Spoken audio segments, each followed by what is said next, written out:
Tidak lupa kita harus membuat ini ya teman-teman, kalau saya menggunakan kartu nama ya. Saya menggunakan kartu nama agar sewaktu-waktu jika cari laut atau lamongan ataupun konsumen kita membutuhkan, bisa langsung via WA aja ya, karena zaman sekarang sudah canggih.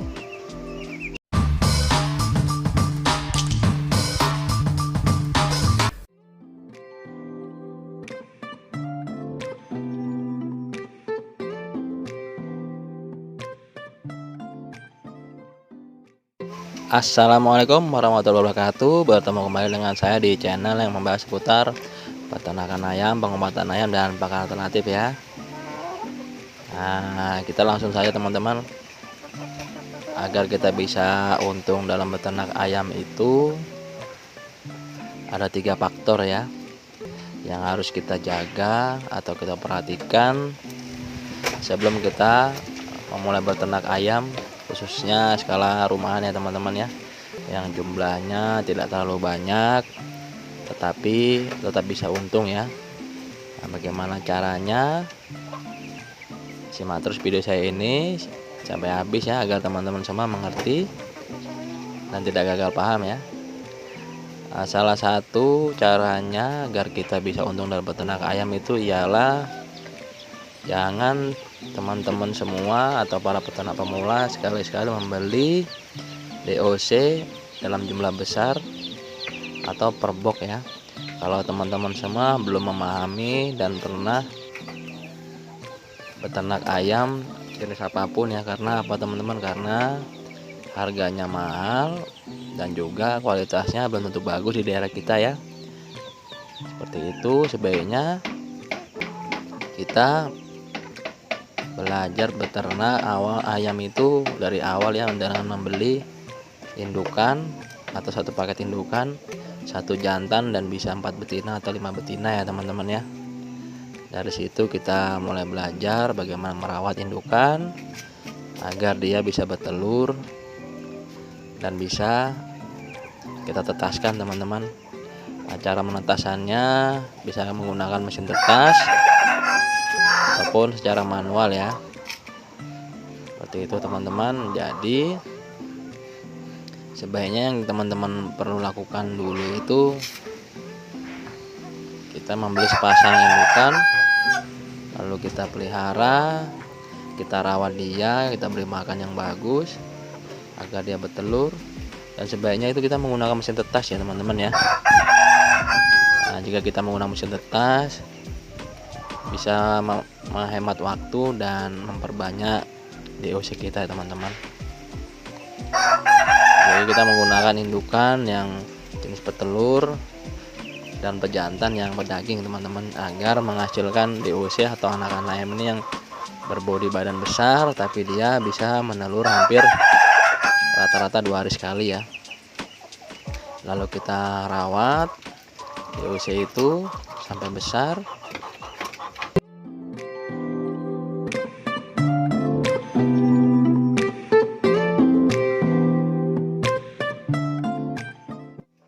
Lalu yang kedua dari segi pakan ya, karena kita sama-sama mengerti bahwa harga pakan itu selalu naik ya tiap tahunnya, sedangkan harga ayam itu normal ya.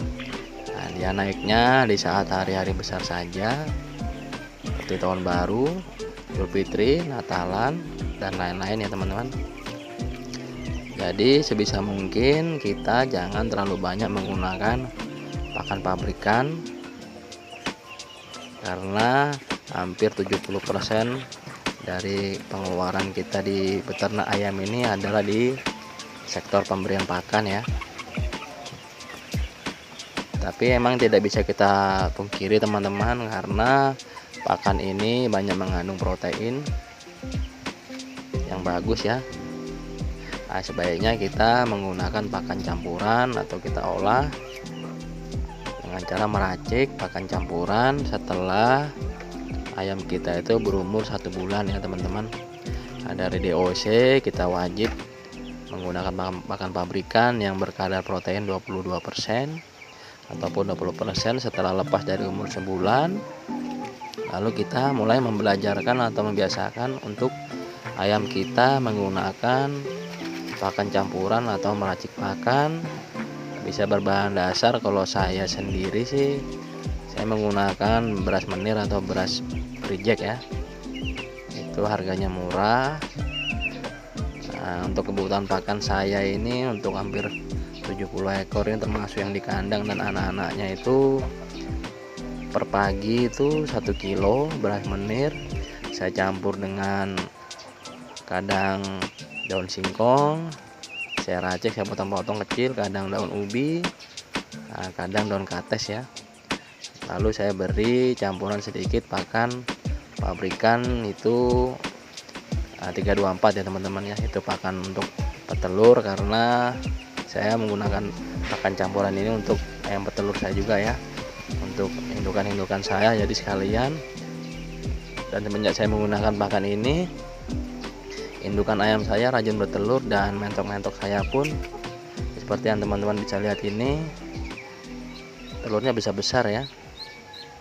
Nah, dan yang terakhir itu, jika kita menggunakan sistem pengepul atau kita punya langganan ataupun kita jual sendiri, sebaiknya jangan ya.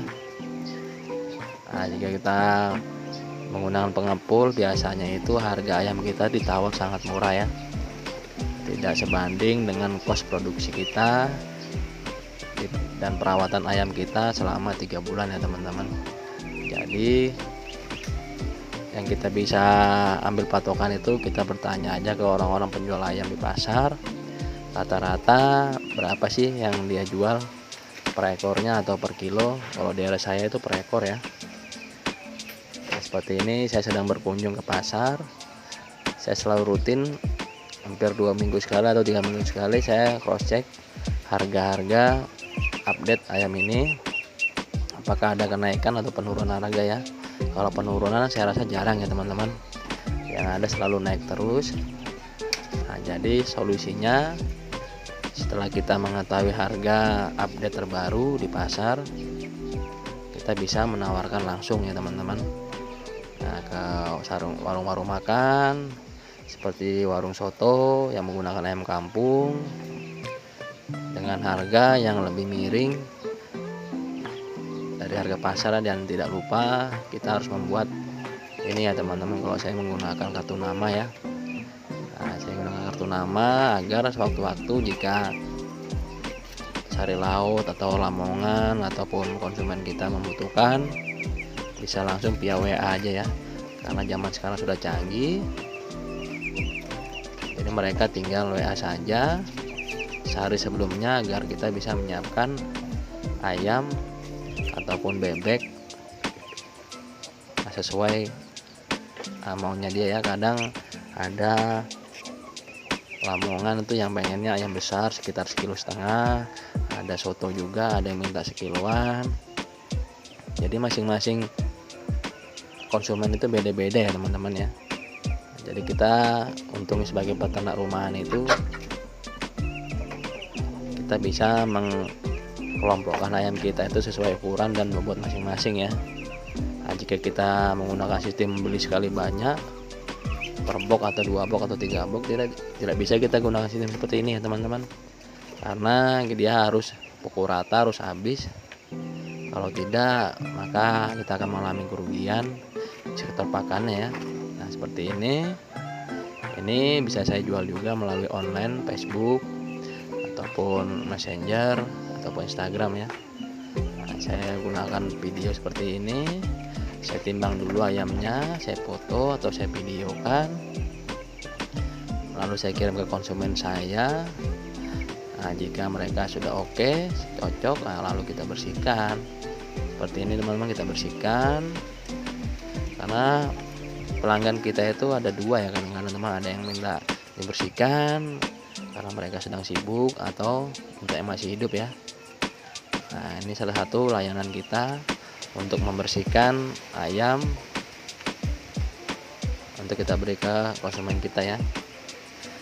Nah, jika kita menggunakan sistem seperti ini, kita bikin diausi sendiri, menggunakan menggunakan pakan racikan sendiri, lalu kita menjual hasil ayam sendiri, saya yakin 100% kita akan untung ya teman-teman. Nah, inilah salah satu keuntungan kita sebagai peternak mandiri skala rumahan ya. Walaupun ternak kita tidak banyak, jumlahnya tidak terlalu banyak, tidak terlalu besar, dan kandang kita seadanya, tapi kita bisa memaksimalkan laba keuntungan asal kita mau berusaha ya teman-teman ya.